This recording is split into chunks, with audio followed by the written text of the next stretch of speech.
Você acha que a televisão brasileira, mesmo em face do advento, do crescimento da internet e das redes sociais, vai continuar tendo um peso decisivo, naturalmente, aqui no Brasil? Uhum. Não, com certeza. Você já vê um sinal, como alguns indicam, de que a juventude vai acabar, em função da convergência digital, migrando da televisão para se informar em outro tipo de mídia digital, como a internet via computador?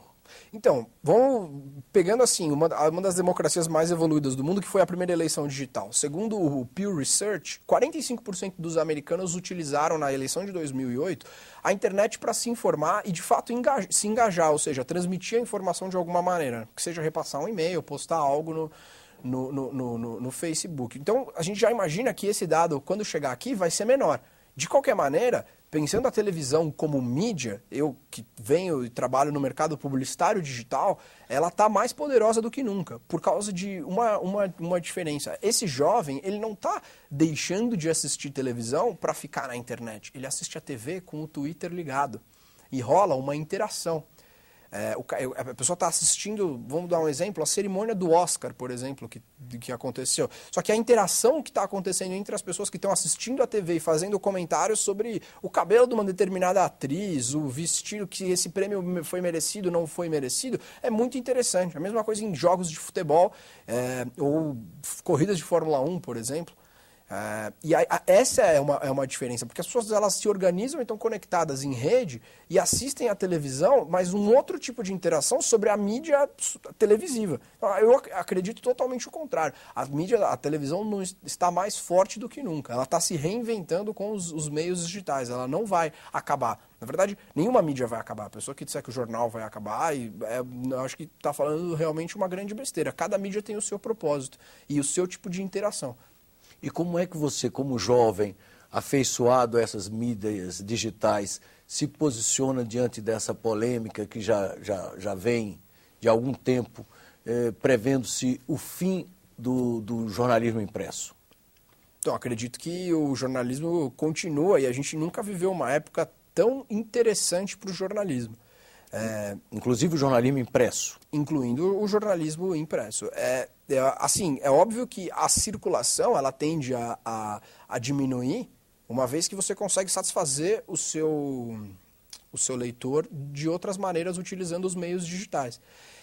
O que está mudando é o modelo de negócios de publishers. Então, essa é a diferença. A publicidade não necessariamente hoje é o que vai continuar sustentando. Quando os meios digitais surgiram, todos os publishers tinham prejuízo com os sites e acreditavam que a publicidade digital seria algo que os sustentaria. Ela sustenta, mas ela tem um limite. E ela também não acaba tendo a mesma margem de lucro que o jornal tinha na década de 70, né?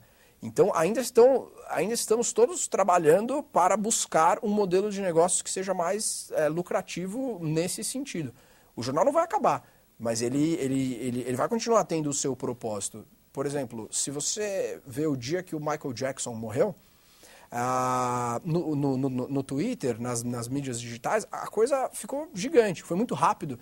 Ele veio a falecer às 5 da tarde, 4 e pouco da tarde, a coisa já estava sendo distribuída, sendo falada. Depois, os portais, lá para 6h30, 7 da noite, os sites começaram a falar, para que daí os jornais da noite confirmassem. Mas ao longo da tarde, os plantões de quem entrou ao vivo, a CNN entrou ao vivo dizendo que quem havia dito que o Michael Jackson morreu foi o LA Times, que é um jornal. Mas assim, eles confirmavam em cima do que o LA Times tinha dito, porque ninguém de fato sabia o que tinha acontecido. Então, a mesma informação ela é recebida dentro das mídias de maneira totalmente diferente. O que aconteceu no dia seguinte?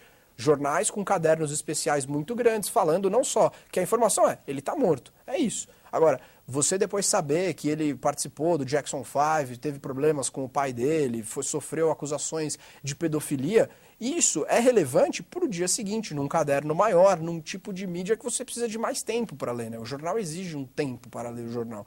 E, no caso, às vezes, o meio digital, não necessariamente. Você não acha que manter e cultivar amizades no plano virtual gera um nível de superficialidade no relacionamento insuperável?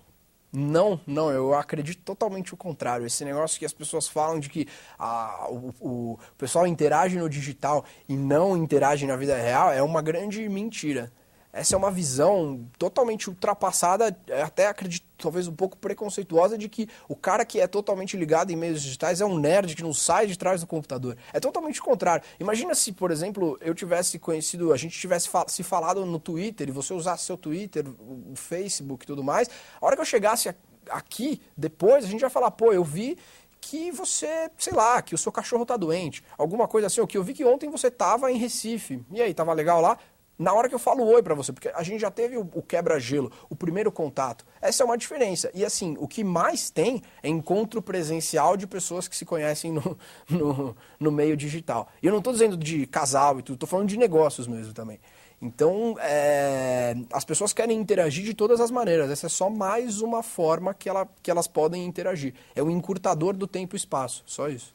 Mas, por exemplo, os antropólogos dizem que no relacionamento social, as pessoas durante a vida têm capacidade para cultivar entre 100 a 150 relacionamentos mais. E tem gente no Twitter que acompanha a vida de centenas e centenas de pessoas. O Twitter, para esses usuários exagerados, não se transforma num gerador de ansiedade? Definitivamente. Aí sim. Às vezes a gente que trabalha com isso vê essa questão. Você começa a ficar meio maluco, ficando conectado 24/7. No começo você quer acompanhar toda a informação, você não quer perder nada. Eu preciso saber tudo, porque eu tenho acesso a tudo muito fácil. Então eu preciso saber tudo. Hoje em dia não, a informação relevante chega a você. Você precisa, na verdade, são novos cargos que estão surgindo. O New York Times já tem uma pessoa para fazer isso, são o quê? Os curadores de informação. Tanto você pode desenvolver processos como o que acontece no Huffington Post, que é um site de notícias americano, que é totalmente diferente da mídia tradicional, ele é 100% digital, mas ele tem um modelo de negócios bem diferente, que a própria comunidade colaborativa cura o conteúdo, ou você ter alguém que não vai ser um editor, mas é uma pessoa que entende as tendências e o que está acontecendo. Vai falar, não, isso é mais interessante, aquilo é mais interessante. Por exemplo, se você decidir acompanhar tudo, você definitivamente vai ficar muito, muito ansioso. E essas pessoas que têm 5 mil amigos, 1 milhão de pessoas seguem, na verdade, elas acabam assim, é uma alimentação da estupidez, porque o cara tem 1% de penetração, de profundidade em 100% dos assuntos. O que é isso? Isso não é nada. Né?